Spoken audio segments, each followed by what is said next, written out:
Alors, sur cette troisième et dernière partie, nous allons travailler sur les limites de la fonction exponentielle et donc essayer de retrouver quelques résultats que nous n'avions pas jusque-là et d'en faire la preuve.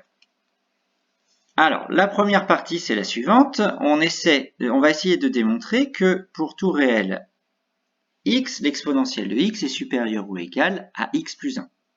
Alors, à quoi ça va nous servir ça? En fait, ça va nous servir à la propriété suivante, c'est-à-dire expliquer que la limite de la fonction exponentielle quand x tend vers plus l'infini est bien plus l'infini. C'est-à-dire qu'en gros, ça va nous permettre de démontrer ceci. Alors, pour démontrer que l'exponentielle de x est supérieure ou égale à x plus 1, en fait, pour démontrer que a est plus grand que b, il est souvent plus facile de trouver le signe de a moins b. Donc, si a moins b est positif, à ce moment-là, a est plus grand que b. Si a moins b est négatif, a est plus petit que b. Cela coule de source. Donc, ce que je vais faire, c'est que je vais considérer la fonction f de x qui est égale à exponentielle de x moins 1. Et on va essayer de démontrer que cette fonction-là, elle est positive sur R. Donc, pour démontrer qu'elle est positive sur R, je vais essayer de chercher ses variations. Donc, je vois que f est dérivable comme somme de fonctions dérivables et que quel que soit x dans R, f' de x est égal à exponentielle de x moins 1. C'est-à-dire que la dérivée de l'exponentielle de x, c'est l'exponentielle de x, la dérivée de x, c'est 1. Je cherche le signe de cette dérivée et je vois qu'en fait, cette dérivée est positive si et seulement si x est supérieur à 0. Ainsi, la fonction f va être décroissante sur cet intervalle-là, puis croissante sur celui-ci. Ce qui nous donne, si vous voulez, ce tableau de variation-là. Pour résumer, on a une fonction f qui aura ces variations-là. Pardon. Là, on ne sait pas encore, on ne l'a pas calculé. Hop là, ici. Et en 0. Donc, de moins l'infini à 0, elle est décroissante. De 0 à plus l'infini, elle est croissante. Du coup, il ne me reste plus qu'à chercher la valeur de la fonction f en 0. Ce qui a été fait ici, donc c'est l'exponentielle de 0 moins 0 moins 1, ce qui donne donc 0. Donc on voit bien que quoi qu'il arrive, les valeurs prises par la fonction sont supérieures ou égales à 0. Donc l'exponentielle de x est supérieure ou égale à x plus 1, ce qui est résumé ici. Voilà. Maintenant qu'on a démontré cela, on va pouvoir calculer la limite de l'exponentielle de x quand x tend vers plus l'infini. Et donc, d'après le lemme précédent, on voit que l'exponentielle de x est supérieure à a. Donc, il suffit d'avoir a qui est égal à x plus 1, et dans ces cas-là, on a les limites. Sinon, il suffit d'utiliser le théorème de comparaison en disant que votre fonction exponentielle de x est supérieure à x plus 1, que la limite de x plus 1 quand x tend vers plus l'infini est égale à plus l'infini. Et là, à ce moment-là, par le théorème de comparaison, vous avez la limite de l'exponentielle qui tend vers plus l'infini. Alors, on va essayer de s'intéresser maintenant à la limite de l'exponentielle quand x tend vers moins l'infini, qui est une démonstration qui est au programme. Alors, elle n'est pas si dure que ça, il suffit d'utiliser les propriétés de la fonction exponentielle. Donc là, ici, on est sur la fonction exponentielle, si vous voulez, quand x tend vers moins l'infini. Donc finalement, x, on va dire qu'on peut le considérer comme négatif.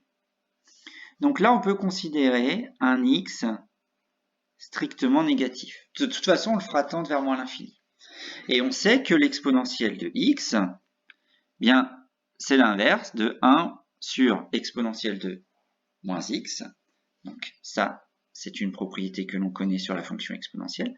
Et là, on va utiliser la limite de fonction composée. Donc on sait que moins x, lui, va tendre vers plus l'infini quand x va tendre vers moins l'infini.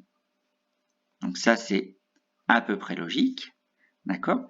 Et donc, quand y va tendre vers plus l'infini, l'exponentielle de y, lui, tend vers plus l'infini.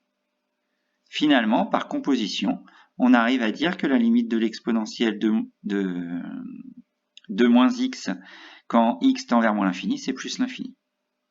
Et du coup, par quotient, comme nous, on a démontré que c'était le quotient, c'est l'inverse de 1 sur c'est l'inverse de l'exponentielle de moins x, donc la limite de 1 sur exponentielle de moins x est égale à 0. Du coup, la limite de l'exponentielle de x est égale à 0. La dernière partie du chapitre, c'est ce qu'on appelle les croissances comparées. Donc les croissances comparées, c'est qu'en fait, les fonctions puissance comparées à la fonction exponentielle ont une croissance plus faible. Ce qui veut donc dire que la croissance de la fonction exponentielle va venir toujours écraser celle des puissances de x. Ce qui signifie et ce qui explique en fait pourquoi la limite de l'exponentielle de x sur x, quand x tend vers plus l'infini, est égale à plus l'infini, c'est-à-dire est égale à celle de l'exponentielle. L'exponentielle l'écrase sur x. Alors ça, c'est une démonstration qui se fait bien aussi, c'est-à-dire qu'il faut arriver à démontrer que l'exponentielle de x sur x est toujours supérieure à quelque chose. Donc là, on arrive à démontrer que l'exponentielle de x sur x est supérieure ou égale à 1 demi de x, qui lui tend vers plus l'infini. Donc par comparaison, le tout tend vers plus l'infini.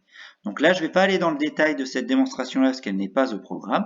Maintenant, elle est largement de votre niveau. Il suffit au préalable de considérer la fonction exponentielle de x moins 1 demi de x carré et de démontrer à partir de là que l'exponentielle de x sur x est supérieure ou égale à 1 demi de x.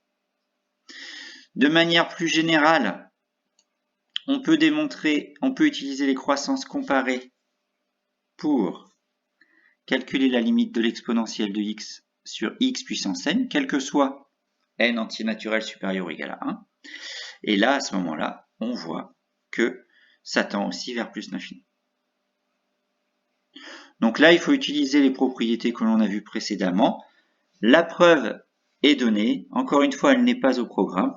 L'idée, c'est d'utiliser toujours ce théorème de comparaison. Donc vous avez compris qu'en fait, ces propriétés-là, ces limites-là, on ne les avait pas données avant, tout simplement parce que c'était le théorème de comparaison qui nous permettait de les calculer. On a des choses de manière à peu près analogue. Quand x tend vers plus l'infini, en fait, quand x tend vers plus l'infini, l'exponentielle de moins x, lui, va tendre vers 0. Et en fait, ce qu'on va dire, c'est que l'exponentielle de x va toujours écraser quelles que soient les puissances, donc c'est sa limite qui l'emporte. Donc là, il suffira de dire à chaque fois, par croissance comparée, on a. Alors, la petite remarque que je vous mets ci-dessous, c'est un moyen mnémotechnique pour comprendre ce qui se passe.